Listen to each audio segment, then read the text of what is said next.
Hello everyone, welcome to Haldar academy online platform. তো আজকের আমি তোমাদের কাছে নিয়ে এসেছি ক্লাস 9-এর ওয়েস্ট বেঙ্গল বোর্ডের স্কুলের mild the mist upon the hill এই পোয়েমটি। তো চলো তাহলে পোয়েমটা আমরা শুরু করি। তো কি বলছে, mild the mist upon the hill মানে হচ্ছে পাহাড়ের ওপরের হালকা কুয়াশা। তো এই যে পোয়েমটা, এই পোয়েমটার লেখককে ইনি হচ্ছেন একজন ফিমেল রাইটার, লেখিকা, ফিমেল পোয়েট। আর mild the mist upon the hill এই কথাটার মানে হচ্ছে পাহাড়ের ওপরের হালকা কুয়াশা। পাহাড়ের ওপরে হালকা কুয়াশা।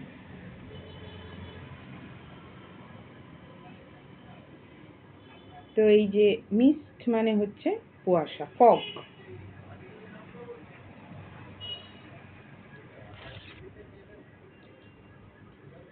তো এবারে এখানে পোয়েট সম্পর্কে কিছু কথা বলা আছে, সেটা বলে দিই। এমিলি জেন ব্রন্টি সিস্টার, তাদের মধ্যে একজন। তিনি 1848 মাত্র 30 বছর বয়সেই মারা গিয়েছিলেন। Was an English poet and novelist, যিনি একজন ইংলিশ পোয়েট প্লাস নভেলিস্ট। তিনি নভেলও লিখেছেন। Best remembered for her only novel Wuthering Height. তার গুরুত্বপূর্ণ নোভেল, তার নাম হচ্ছে Wuthering Height. Long considered a classic of English literature. English লিটারেচারের একটা ক্লাসিক মানে একটা ঐতিহাসিক নভেল হচ্ছে এই উদরিং হাইট। তো কি বলছে, in this poem the blue mist that surrounds the distant mountains reminds the poet of the happy days of youth and childhood that she has left behind. Blue mist মানে হচ্ছে নীল কুয়াশা।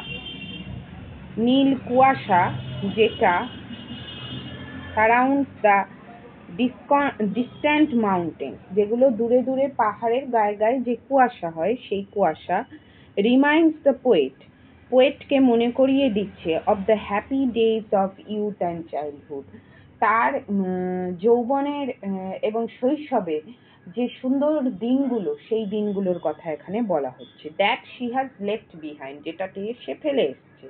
As she describes the landscape, যখন তিনি সেই landscape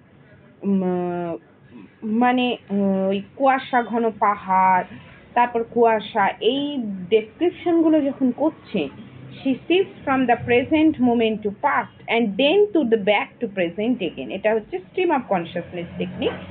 এত তোমাদের এখন বোঝার দরকার নেই, কিন্তু তিনি কি করছেন, তিনি প্রথমে বর্তমান থেকে অতীতে যাচ্ছেন,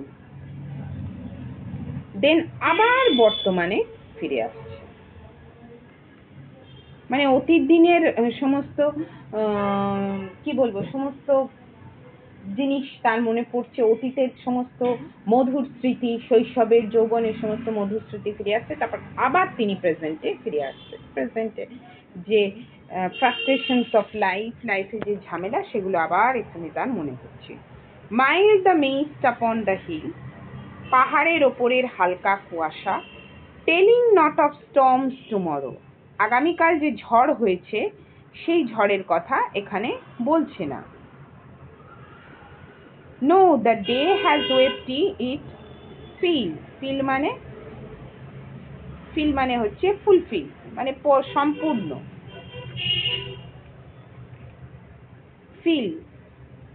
ফিল মানে হলো সম্পূর্ণ, সারাদিন ধরে যে কেঁদেছে তার কথা নয়। Spent it store of silent সরো, নীরব যে দুঃখ, সেই দুঃখের কথা এখানে বলা হচ্ছে। O I am gone back to the days of youth, এখানে ইউথের রেমিনিসেন্ট হচ্ছে ইউথ অ্যান্ড চাইল্ডহুড।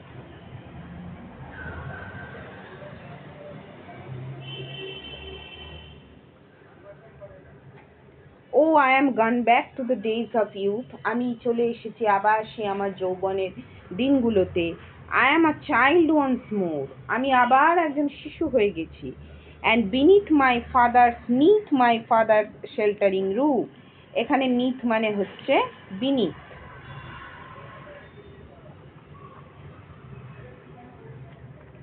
আমার বাবার আশ্রয়স্থল, বাবার আশ্রয়স্থল। অ্যান্ড নিয়ার দ্য ওল্ড হল ডোর, এবং পুরনো হলের দরজার সামনে, মানে এগুলো তার বাড়ির কথা। মানে আমরা সাধারণত যখনই কি বলবো কোনো অতীতের কথা চিন্তা করি তখনই আমাদের বাড়ির কথা সবার আগে মনে পড়ে। তো সেই রকমই আমারও, আমি কোথায় আমার বাবার আশ্রয়স্থলে ফিরে এসেছি। অ্যান্ড নিচ দ্য ওল্ড হল ডোর, এবং সেই পুরনো হলের যে পুরনো দরজা সেই দরজার সামনে। I watch this cloud evening fall, আবার প্রেজেন্টে আসছে। I watch this cloudy evening fall, আমি আবার সেই ক্লাউডি ইভিনিং দেখছি, মানে মেঘ স্নাত যে সন্ধ্যাবেলা সেটা পড়ছে। After a day of rain, একদিন পর। ব্লু মিস্ট, নীল কুয়াশা। Sweet mist of summer fall, the horizon mountain chain. Summer fall গ্রীষ্মকালের বন্ধু। Sweet mist of summer fall, the horizons mountain chain, মাউন্টেনের মানে পর্বত শিরা তা সেই হরাইজনে, সেই দিগন্ত রেখাতে দেখতে পাচ্ছি।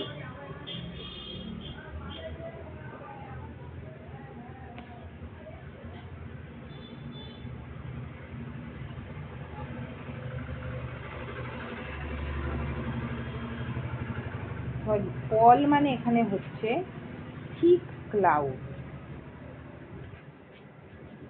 থিক ক্লাউড,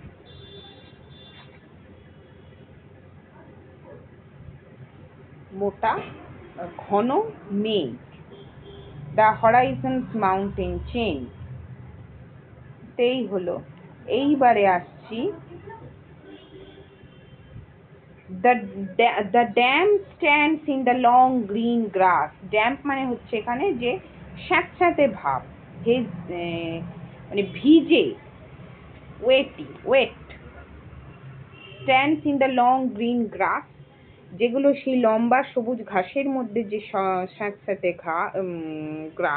ঘাস। As thick as morning tears, মানে সেটা কেমন ঘন, সেটা হচ্ছে সকালের কান্নার মতনই ঘন। And dreamy sense of fragrance pass, fragrance মানে হচ্ছে সুন্দর গন্ধ, সুইট স্মেল, সুন্দর গন্ধ। দ্যাট ব্রেথ অফ আদার ইয়ার, অন্যান্য বছরে যে নিঃশ্বাস, সেটা এখানে বলা হয়েছে। এখানে কয়েকটা ওয়ার্ড নোট আছে, যেমন ফিল মানে হচ্ছে মেক ফুল, নিথ মানে হচ্ছে an abbreviated form of beneath, fall মানে ঠিক ক্লাউড, আর ফ্র্যাগ্রেন্স মানে হচ্ছে সুইট স্মেল। তাহলে এই কবিতাটাতে এমিলি জেন ব্রন্টি মানে কুয়াশা ঘন কুয়াশা স্নাত পাহাড়, ঘন মেঘ, এই সমস্ত দেখে তার কি বলবো, তার নিজের শৈশবকালের কথা, নিজের যৌবনকালের কথা তার মনে পড়ছে। আবার পাহাড়ের গায়ে যখন আস্তে আস্তে সেই মেঘগুলো কি জমতে কুয়াশা পাহাড়ের গায়ে ঢলে পড়ে, সেই রকমই কবিরও এখানে যেন শৈশব, যৌবন সমস্ত আস্তে আস্তে ঢলে পড়েছে প্রেজেন্টে। Past linger to present. ঠিক আছে, তো মোটামুটি আমরা পয়েন্টটা বুঝতে পারলাম। এইবার আমরা চলে যাচ্ছি কোশ্চেন অ্যান্সার এক্সারসাইজে। কি আছে? Tick the correct answer, MCQ. The mist was upon the, কি হবে? হিল, সি, এটা হচ্ছে সি। তারপর হচ্ছে the sorrow of the day is described as, silent, silent সরো।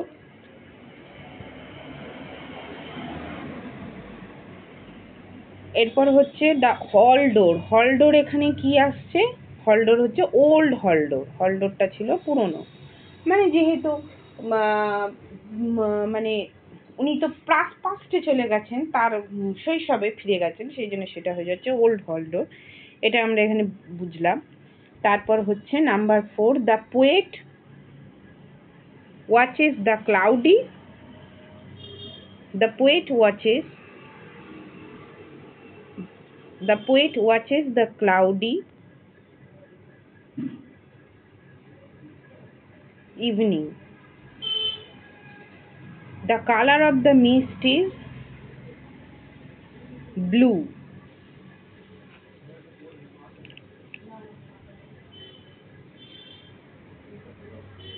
কুয়াশার কালারটা কি ছিল? নীল। তারপর হয়ে যাচ্ছে the damp stands on the grass. সেই যে স্যাঁতস্যাঁতে ভাবটা, সেটা কোথায় আসছে? গ্রাসে, গ্রাসের মধ্যে সেই জিনিসগুলো আমরা দেখতে পাচ্ছি। এইবারে আমরা আসবো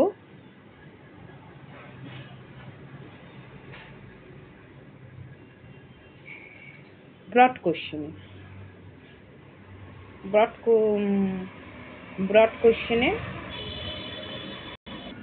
ব্রড কোশ্চেনগুলো আমি ডিসকাস করছি। আগে আমরা গ্রামারটাকে একটু ডিসকাস করে নিই। গ্রামারে কি আসছে? Identify the following sentence as simple, complex, compound, complex. তো এবারে সিম্পল, কম্পাউন্ড, কমপ্লেক্স এই যে ওয়ার্ড সেন্টেন্সগুলো, আগে সেন্টেন্স কাকে বলে? যে কয়েকটা ওয়ার্ড আর গ্রুপ অফ ওয়ার্ড যখন পাশাপাশি বসে একটা মিনিং তৈরি করে, মিনিংফুল একটা এক্সপ্রেশন ক্রিয়েট করে, তখন তাকে কিন্তু আমরা সেন্টেন্স বলি। এইবার সেন্টেন্সের যে সিম্পল যে সিম্পল সেন্টেন্সে আমরা কি করি? সেখানে একটাই মাত্র ফাইনাইট ভার্ব থাকে, one finite verb.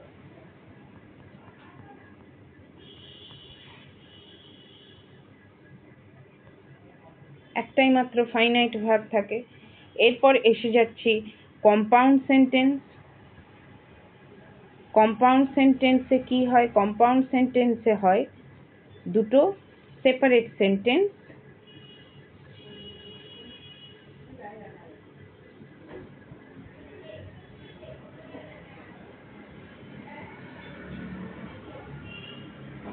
joined by a linker.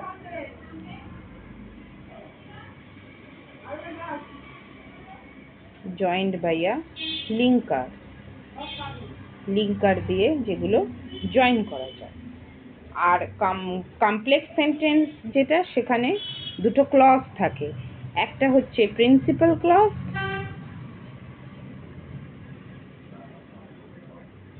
আর একটা হচ্ছে সাবঅর্ডিনেট ক্লজ।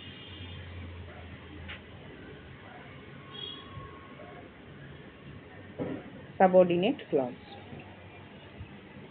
তো এইবার যে ফার্স্ট সেন্টেন্সটা, সেই অর্থে দেখতে গেলে তাহলে he is too short to climb the wall, মানে সে এতটা ছোট যে সে দেয়ালে উঠতে পারছে না। তাহলে এখানে একটাই মাত্র ভার্ব আসছে, ইজ। তাহলে এটা হয়ে যাচ্ছে সিম্পল সেন্টেন্স। Simple sentence. এইবার নেক্সট যে সেন্টেন্সটা আমরা যাই, দ্য স্কাই ওয়াজ ব্লু, এখানেও একটা ভার্ব আছে।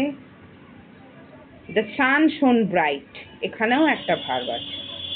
তাহলে দ্য স্কাই ওয়াজ ব্লু, আকাশ হচ্ছে নীল, অ্যান্ড দ্য সান শোন ব্রাইট, এবং সূর্য খুব উজ্জ্বলভাবে কিরণ দিচ্ছে। তাহলে এটা দুটো সেপারেট সেন্টেন্স, এটা নাম্বার 1 সেন্টেন্স, এটা নাম্বার 2 সেন্টেন্স। সেটা একটা লিঙ্কার দিয়ে বা একটা কনজাংশন দিয়ে যোগ হচ্ছে, সেটা হচ্ছে অ্যান্ড।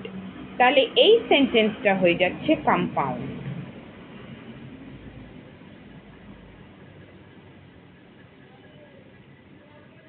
ND, compound sentence. ঠিক আছে, এরপর আমরা চলে যাই নেক্সট সেন্টেন্সে। Next sentence, the old man who lived in a village believed that the earth is red. এই যে এখানে আবার এখানেও কিন্তু দুটো দুটো ভার্ব আছে, লিভড ইন আ ভিলেজ, এখানে তিনটে ভার্ব, বিলিভড, ওয়াজ, কিন্তু এখানে এই যে হু, তারপর দ্যাট, এই যে ওয়ার্ডগুলো এখানে বসছে, এই ওয়ার্ডগুলো, দ্য ওল্ড ম্যান, একজন ভদ্রলোক, who lived in a village.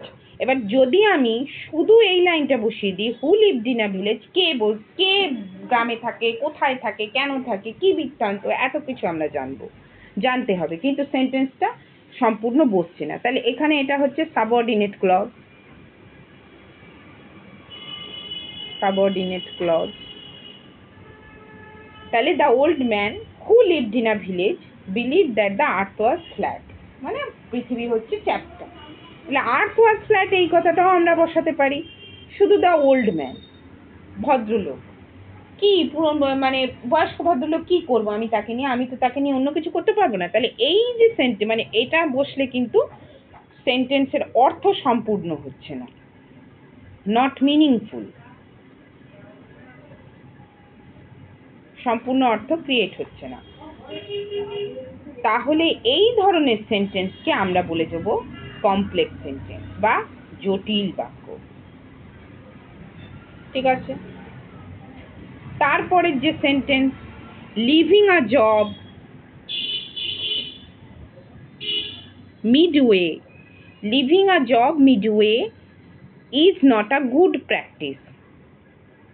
Living a job midway মানে মধ্যিখান,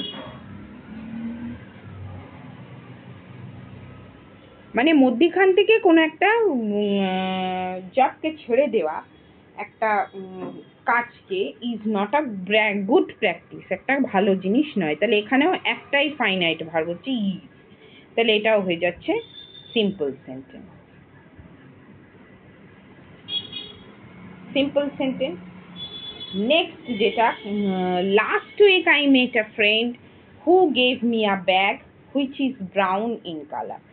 লাস্ট উইক, এখানেও তিনটে part. Last week I met a friend who gave me a bag which is brown in colour. Last week I met a friend, এটা কিন্তু একটা sense সম্পূর্ণ করছে, complete হচ্ছে। Last week I met a friend, last উইকে আমি আমার একজন বন্ধুর সঙ্গে দেখা করেছিলাম। হু gave me a bag which is brown in colour, who gave me a bag which is brown in colour, যে আমাকে একটা ব্যাগ দিয়েছিল যেটা ছিল কালারে ব্রাউন। এইবারে কেউ আমাকে প্রশ্ন করতে পারে কে ব্যাগটা দিয়েছিল, তখন তো আমি বলবো last week I met a friend. তাহলে এই সেন্টেন্সটা who gave me a bag which is brown in colour, এটা কিন্তু একটা কমপ্লিট মিনিং বোঝাচ্ছে না।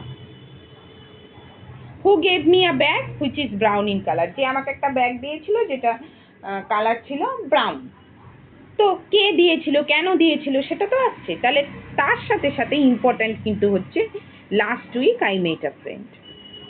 তাহলে এই সেন্টেন্সটাও হয়ে যাবে কিন্তু কমপ্লেক্স, জটিল বাক্য।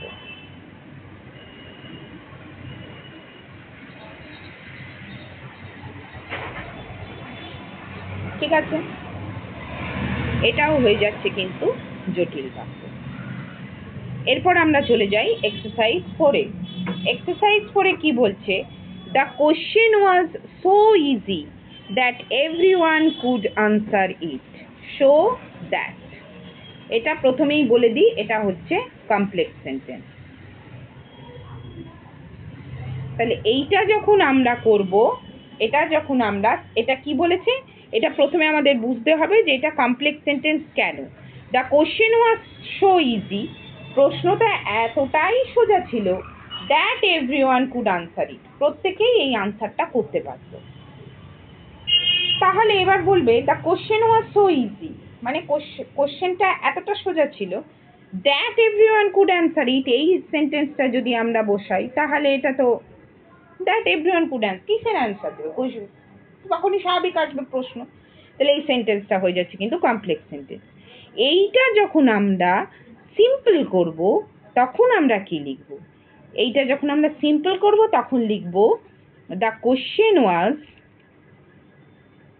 Two easy to answer. এখানে আমরা এই সো দ্যাট এর ক্ষেত্রে আমরা বসাবো to infinitive.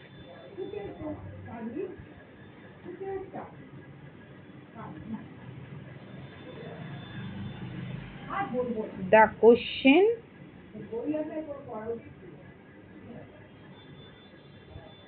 was too easy to answer.